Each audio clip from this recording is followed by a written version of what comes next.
নাও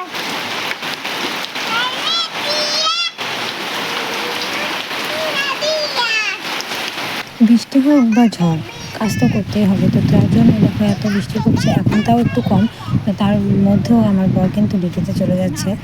তো আর আমি এইদিকে বৃষ্টির দিনে ইচ্ছে করে যে অনেকটা সময় ধরে বিছানায় শুয়ে থাকি, কি সুন্দর বৃষ্টি পড়ছে আর তাহলে একটু শুয়ে থাকি, আরাম লাগবে। কিন্তু তার কি কপাল আছে, শুয়ে থাকলে তো এ পাশে একদম 12টা বেজে যাবে, তাই না বন্ধুরা? তো শুভ সকাল বন্ধুরা, আমি আর একটা নতুন ভিডিও নিয়ে তোমাদের সামনে হাজির হয়ে গেলাম। আমি কোচবিহার জেলা থেকে মিনু।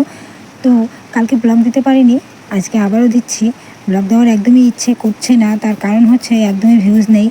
ভিডিও করলে যদি ভিডিওতে ভিউজ না আসে বা কমেন্ট না হয় তাহলে কিন্তু ভিডিও করার ইচ্ছেটাই একদম থাকে না। তো সেক্ষেত্রে আমারও তাই হয়েছে, ভিডিওতে ভিউজ নেই। কন্টিনিউ আমি 2 মাস থেকে ভিডিও দিচ্ছি, কিন্তু আমার ভিডিওতে কোনো ভিউজ নেই, কোনো উন্নতি নেই, তাই আর ইচ্ছে করে না ভিডিও দিতে।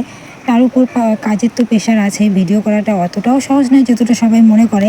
এই সব কাজকর্ম মেনটেন্স করে তারপর ভিডিও করে সেটাকে আবার এডিট করতে 2-3 ঘন্টা লাগে। 2-3 ঘন্টার ভিডিও এডিট করে 10 মিনিট 15 মিনিট করতে হয়, তাহলে কতটা কাটছাট করে আমাদের ভিডিও করতে হয় তোমরা তো একবার বুঝতেই পারো সেটা। তো দেখো, তো সেই জন্য আর ইচ্ছা করে না যে আমি ভিডিও করি, কিন্তু এটা একটা অভ্যেসে দাঁড়িয়ে গেছে। সেই জন্য ইচ্ছে না করলেও আবার ছাড়তেও পারি না। ভিডিও না করলেও মনে হয় কি যেন একটা কাজ করে নিই, এটা একটা কাজের মতোই অংশ হয়ে গেছে। তো সেই জন্য আমি একটু ভিডিও করলাম। হয়তো আর আমি রেগুলার ভিডিও দেব না, তার কারণ ভিডিওতে যেহেতু ভিউজ নেই, ভিডিও করে কি হবে, দেখারই যখন লোক নেই তাহলে ভিডিও করারও কোনো মানে হয় না। তো সেই জন্য আমি বুঝতে পারি না আমার ভিডিও কেন ভিউজ হয় না, তার কারণ কোন কোন পার্টগুলো ভালো লাগে না বা ভালো লাগে। যদি ভালো না লাগে সেটাও যদি কেউ কমেন্ট করে জানাতো তাও ভালো লাগতো, কিন্তু আমি তো বুঝতে পারি না। তো যাই হোক, যার যেরকম ইচ্ছে, ভালো নাও লাগতে পারে। আর এটা কারো কাছে না পাঠায় তাহলে তো আর মানুষও দেখতে পাবে না, সেটাই কথা।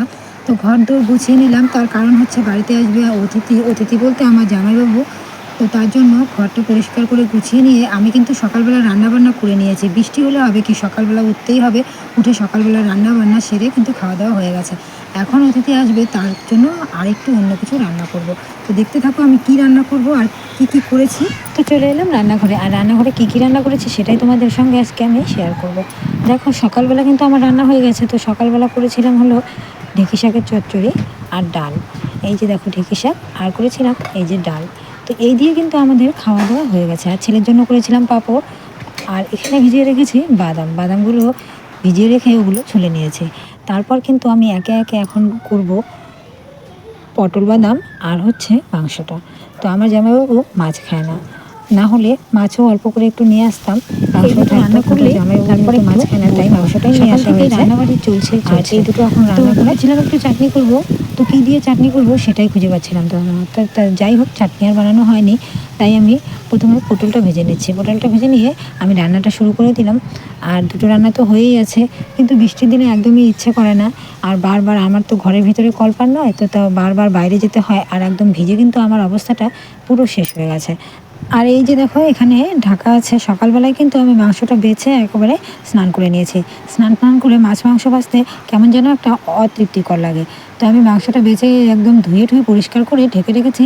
তারপর স্নান করে এসে রান্না বসিয়েছিলাম। ওই সকালবেলা রান্না করে এখন আমি দুপুরের এই দুটো রান্না করলেই শেষ, কিন্তু এই দুটো রান্না করতেই তো অনেকটা টাইম লেগে যাবে, তাই না? তো আমি বসিয়ে দিলাম এক এক করে। আর খেতে তো ভালোই লাগে, যেহেতু আমার হেল্পিং হ্যান্ড নেই, মানে আমাকে সাহায্য করার মতো কেউ নেই। তো একা একাই সব কিছু করতে হয়। বাড়িতে যদি একটা ছোটোখাটো অনুষ্ঠান লাগাই তবুও একা একা করতে হয়। আর সেজন্য না আমার ইচ্ছেই করে না যে বাড়িতে কোনো অনুষ্ঠান করি। ভীষণ পরিশ্রম হয় বন্ধুরা, এর মতো বোঝো, যাদের বাড়িতে যারা একা একা কাজ করো তারা তো বোঝো। শুধু অনুষ্ঠানের দিন নয়, আগের দিন প্লাস অনুষ্ঠানের দিন, তারপর পরের দিন, এই 3 দিনের ধাক্কা থেকে যায়। আর একা একা এত কাজ করা অসম্ভব হয়ে পড়ে, পা দুটো ভীষণই ব্যথা করে। কিন্তু কতগুলো অনুষ্ঠান আছে যে না করলেই নয়, সেগুলো তখন করতেই হয়। তো সেই জন্য আমার অনুষ্ঠান করতে ভীষণই ভয় করে। তবু যেগুলো না করলে নয় সেগুলো তো করতেই হয়। তো 2-1 বাড়িতে খাওয়ানো সেটা কোনো ব্যাপার নয়, কিন্তু বড় বড় অনুষ্ঠানগুলো করলে খুবই ভয় করে। তো এই কথা বলতে বলতেই মা ফোন করেছে।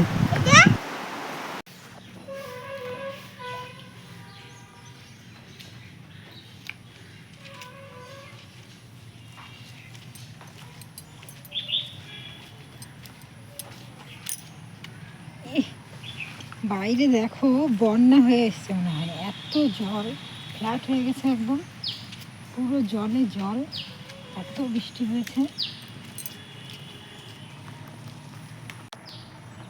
তো এখন যাচ্ছি আমি একটু রাস্তায়, একটু দরকার আছে সেই জন্য যাব, রাস্তায় যাচ্ছি।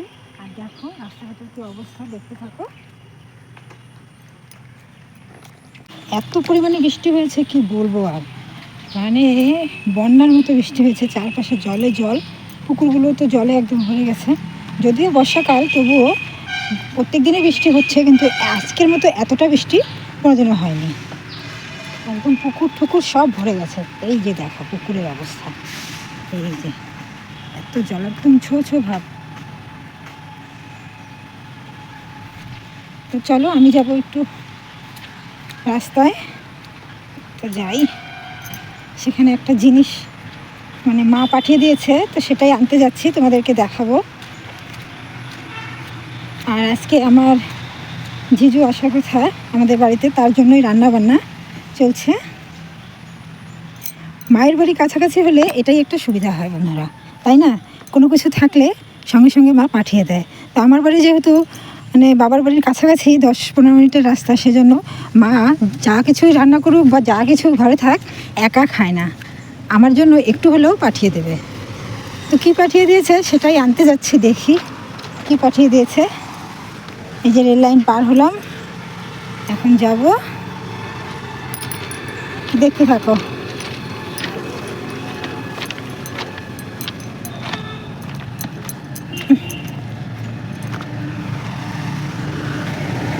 আর এই যে একজন এখন যাবে রাস্তায় স্নান করতে, দেখছো বয়সটা দেখো, কিন্তু রাস্তায় স্নান করার অভ্যেসটা ছাড়ে না। কি ঠাম্মা, কই যাও? স্নান করতে? তুমি নাকি যাও না এখন? আজকে গেলাম আগুন ও, রাস্তা দেখে পার হইও।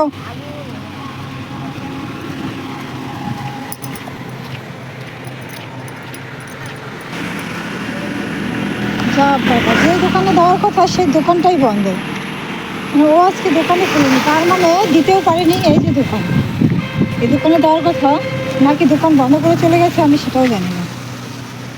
তো যাই, বাড়ি যাই, গিয়ে দেখি। ফিরে আসলাম, ওই যে দোকানটাতে আসছিলাম, এই যে এই দোকানে, তো দোকানটাই বন্ধ। দোকানে আসছিলাম, একটু দরকার ছিল, তো দোকানই বন্ধ। আর যাবো না, এখন বাড়ি যাই। রাস্তা দেখে পার হয়েও।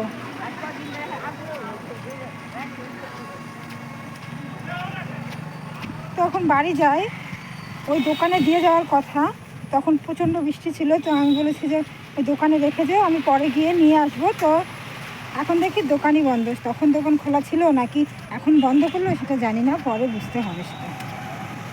ওর দিদির বাড়ি এখানেই, যার দোকান, তো তাকে গিয়ে জিজ্ঞাসা করি এখন।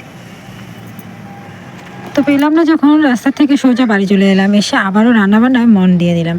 তো রান্নাটা তো সারতে হবে। তো এই যে আমি মাংসটা, পটল কিন্তু আমার হয়ে গেছে, এখন আমি মাংসটা বসিয়ে দিলাম। মাংসটার জন্য আমি প্রথমে পেঁয়াজটা কিন্তু আমি বেটে রান্না করি না, পেঁয়াজটা কিন্তু আমি ভেজেই রান্না করি। কে কীভাবে রান্না করো অবশ্যই কমেন্ট করে জানাবে। আর আমি কিন্তু যেভাবে রান্না করি সেটাই তোমাদেরকে দেখাচ্ছি। আর মাংস কিন্তু 2-3 প্রসেসে রান্না করা যায়, যে যেরকম পারে আর কি। আমি এক এক দিন এক এক রকম করে রান্না করি। তো দেখো এই যে বসিয়ে দিয়েছি। তো আমি প্রথমে পেঁয়াজটাকে ভেজে নেব। আর মশলা কিন্তু আমি হাতে করেই রান্না করি, সেটা তোমাদেরকে অনেক ভিডিওতে আমি বলেছি যে আমি হাতে মশলায় বেশি স্বাদ পাই।